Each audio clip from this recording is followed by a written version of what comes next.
Rare admiral Shri Atul Anand ji और यहाँ हमारे नेवी के सारे ऑफिसर्स, बहादुर जवानों, सेलर्स और आपके परिवार की सभी माताएं बहनें।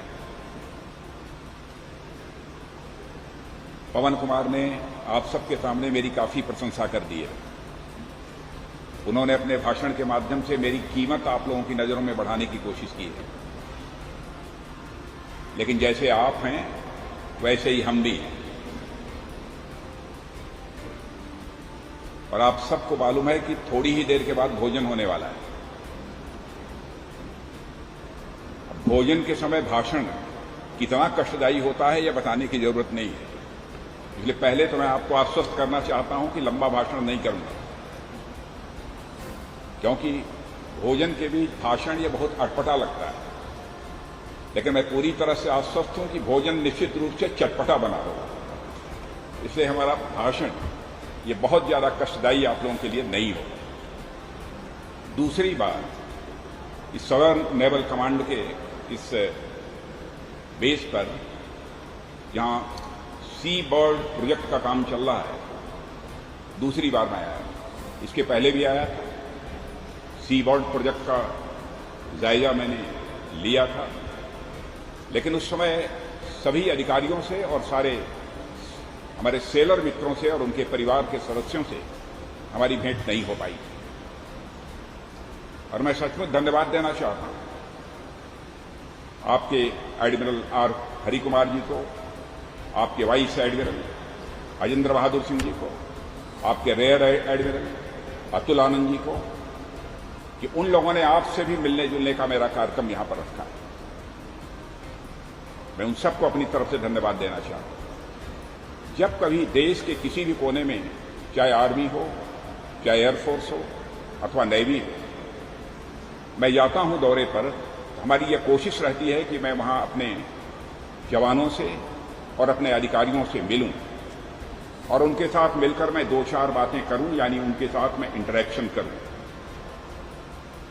और आज आप सबसे यह बातचीत करने का मुझे जो अवसर प्राप्त हुआ है, इससे मैं बहुत ही सौभाग्यवान हूं। शायद आप लोगों को इतनी जानकारी न हो, लेकिन मैं कह सकता हूं कि आप सबके प्रति देशवासियों का कितना सम्मान है, कितनी इज्जत देशवासियों की नजरों में आप सबकी है, शायद इसकी कल्पना आपको नहीं होगी। देश की जनता यह मानकर चलती है कि हमारे फोर्स के जितने भी जवान हैं, उनके हाथों में हमारा देश पूरी तरह से सुरक्षित है। इंडो चाइना जब स्टैंड ऑफ हुआ था, तो इंडो चाइना स्टैंड ऑफ के दौरान भी हमारे बहादुर जवानों ने, अधिकारियों ने जो करिश्माई काम किया है, उससे हर भारतवासी का मस्तक ऊंचा हुआ है।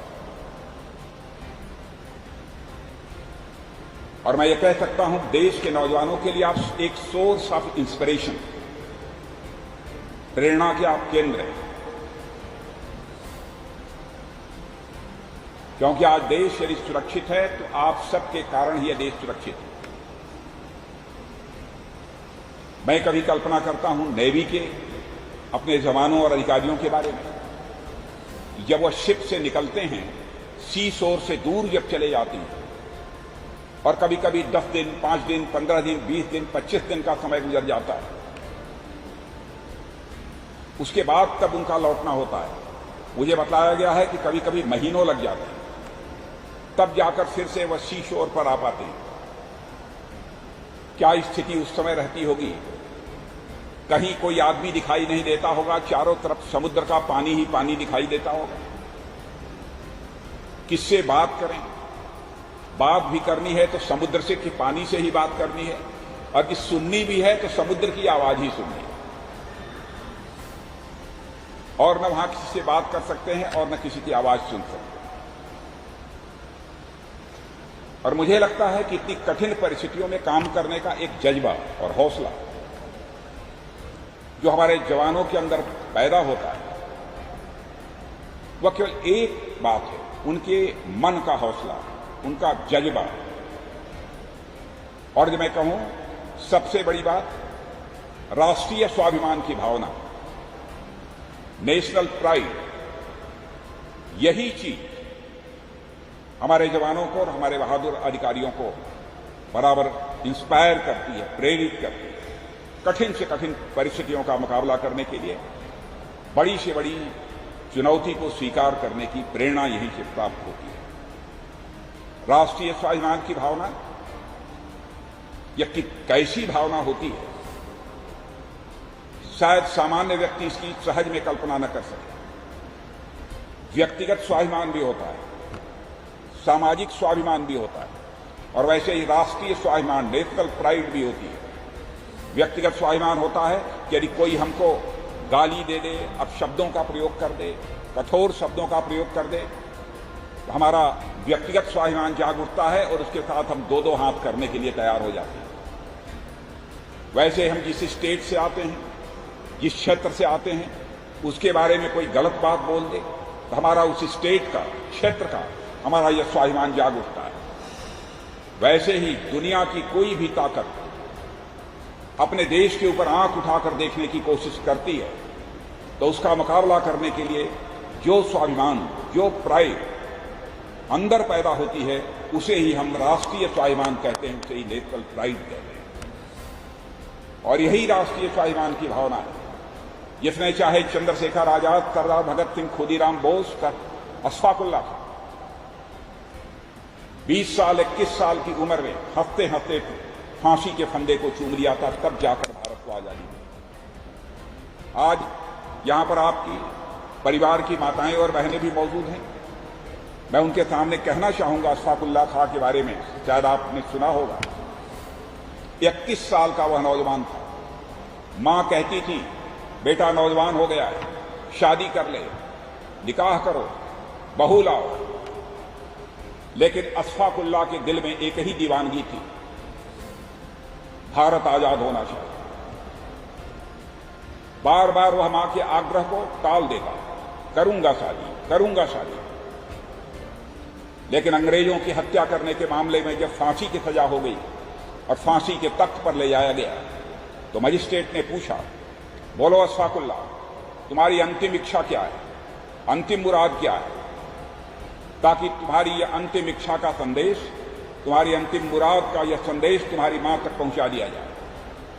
बहादुर अशफाक उल्लाह खां ने, राष्ट्रीय स्वाभिमान के धनी अशफाक उल्लाह खां ने उसी फांसी के तख्त से मुस्कुराते हुए कहा, ऐ मजिस्ट्रेट, जाकर मेरी मां तक यह संदेश पहुंचा दे कि तुम्हारा बेटा अशफाक उल्लाह आज फांसी के तख्त पर खड़े होकर अपनी शादी रचाने जा रहा है, तुम्हारी मुराद पूरी करने जा रहा है।